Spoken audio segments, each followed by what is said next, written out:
Menjadi kerajaan bercorak Hindu yang ada di Nusantara dan berdiri pada abad keempat, Kerajaan Tarumanegara bertahan hingga abad ke-7 Masehi. Kerajaan ini berada di tepi Sungai Citarum, yang terletak di Jawa Barat. Menariknya dari kerajaan ini adalah pendirinya, Maharesi Jayasingawarman yang bukan orang asli Nusantara karena asalnya dari India. Bukan tanpa alasan mengapa pendiri kerajaan ini berasal dari India, Maharesi Jayasingawarman datang ke Nusantara setelah kekacauan dan penjajahan yang dilakukan pasukan Maharaja Samudragupta. Tokoh yang sebenarnya berasal dari kerajaan Magadha, di bawah kepemimpinannya Tarumanegara berhasil menguasai setidaknya 48 kerajaan. Awal mula berdirinya kerajaan Tarumanegara. Tarumanegara menjadi kerajaan kedua di Nusantara yang memiliki corak Hindu setelah kerajaan Kutai. Kerajaan Tarumanegara berada di dekat Sungai Citarum yang berlokasi di Jawa Barat, berdiri abad ke-4 atau sekitar tahun 358 meter. Meski berdiri di tanah Indonesia, yang saat itu belum dikenal dengan nama negara, pendiri kerajaan ini bukan orang asli Nusantara. Maharesi Jayasingawarman atau juga dikenal dengan nama Raja Diraja Guru Jayasingawarman merupakan seorang pendatang dari India. Sosoknya menjadi raja dari kerajaan ini setelah sebelumnya menjadi seorang pertapa, dan setelah kembali ke profesi sebelumnya tahta raja pun diberikan kepada anaknya, Raja Dharmayawarman. Jayasingawarman berasal dari Salankayana, India yang kemudian pergi ke Nusantara tepatnya di kerajaan Salakanagara. Kehadirannya pun disambut Raja Dewawarman VIII, hingga kemudian dinikahkan dengan salah satu putri raja tersebut. Setelah itu Jayasingawarman membuka wilayah yang diperkirakan kerajaan Tarumanegara terletak di Bekasi. Setelah itu Jayasingawarman mendirikan kerajaan yang dinamai Taruma sekitar 358 Masehi dan seiring berjalannya waktu dikenal dengan Tarumanegara atau juga disebut Tarumanagara. Selama 24 tahun Jayasingawarman berkuasa meski belum bisa dikatakan bahwa kerajaan yang dipimpinnya memasuki era kejayaan.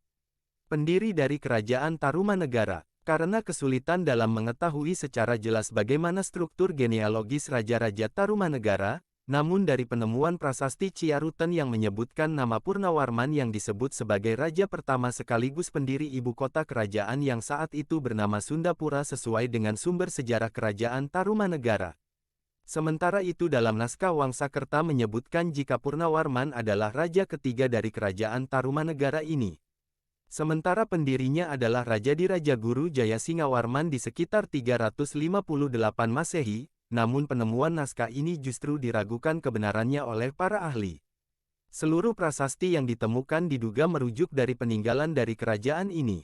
Dari prasasti yang ditemukan itu semuanya menunjukkan Purnawarman sebagai raja yang berkuasa, meskipun kerajaan ini kemungkinan berlangsung dari tahun 400 hingga 600 Masehi. Karena itu Tarumanegara memiliki lebih dari satu raja, Purnawarman disebut sebagai penguasa terbesar dan raja yang terkenal pada kerajaan Tarumanegara adalah dirinya. Menurut prasasti Tugu disebutkan kekuasaan Purnawarman meliputi banyak wilayah di bagian utara Jawa bagian barat, mulai dari Banten hingga Cirebon. Purnawarman juga memerintahkan penggalian Sungai Candrabaga atau juga disebut dengan Kali Bekasi yang memiliki panjang sekitar 12 km dan Sungai Gomati yang menjurus ke laut. Menariknya setelah dilakukan proses penggalian dirayakan dengan adanya persembahan 1000 ekor sapi kepada Brahmana. Pusat kekuasaan kerajaan ini ada di sekitar wilayah tersebut, antara Bekasi dan Karawang. Purnawarman mendirikan ibu kota kerajaan yang dinamai Sundapura dan hal ini dibuktikan munculnya Kompleks Candi Batujaya dan Kompleks Cibuaya. Raja-raja di kerajaan Tarumanegara. Tarumanegara mengalami masa pemerintahan yang dipimpin sebanyak 12 raja, kerajaan ini mendapat pengaruh kebudayaan Hindu-India. Hal ini tampak dari kebudayaan dan bahasa yang digunakan, yakni bahasa Sanskerta yang disertai dengan huruf Pallawa dalam prasasti. Berikut ini nama-nama raja yang pernah memerintah kerajaan tersebut. Jayasingawarman 358–382 Masehi. Dharmayawarman 382–395 Masehi. Purnawarman 395–434 Masehi. Wisnuwarman 434–455 Masehi. Indrawarman 455–515 Masehi. Candrawarman 515–535 Masehi. Suryawarman 535–561 Masehi. Kertawarman 561–628 Masehi. Sudawarman 628–639 Masehi. Hariwangsawarman 639–640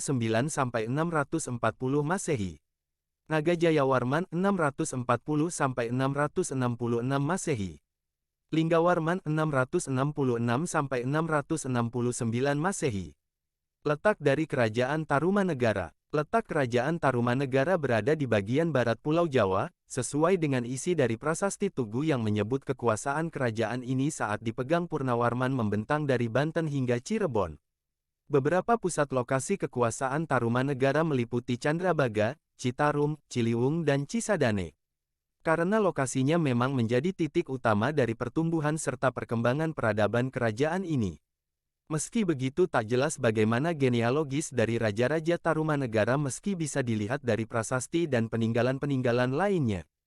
Bahkan karena tak jelasnya itu, pendiri kerajaan ini terdapat dua versi berbeda. Masa kejayaan Kerajaan Sriwijaya. Kerajaan Tarumanegara mencapai puncak kejayaan di era Raja Purnawarman, sosok raja yang memang dikenal cerdas dan berwibawa. Di masa kepemimpinannya, hal yang paling berkembang dari Kerajaan Tarumanegara adalah kondisi perekonomian yang maju dengan sangat pesat, saking pandainya Purnawarman dalam memimpin. Selain itu Kerajaan Tarumanegara di era Purnawarman juga sukses dalam penanganan banjir yang kerap kali menerjang wilayah mereka. Adalah proyek penggalian sungai dan kali yang membuat Purnawarman berhasil mengatasi hal tersebut.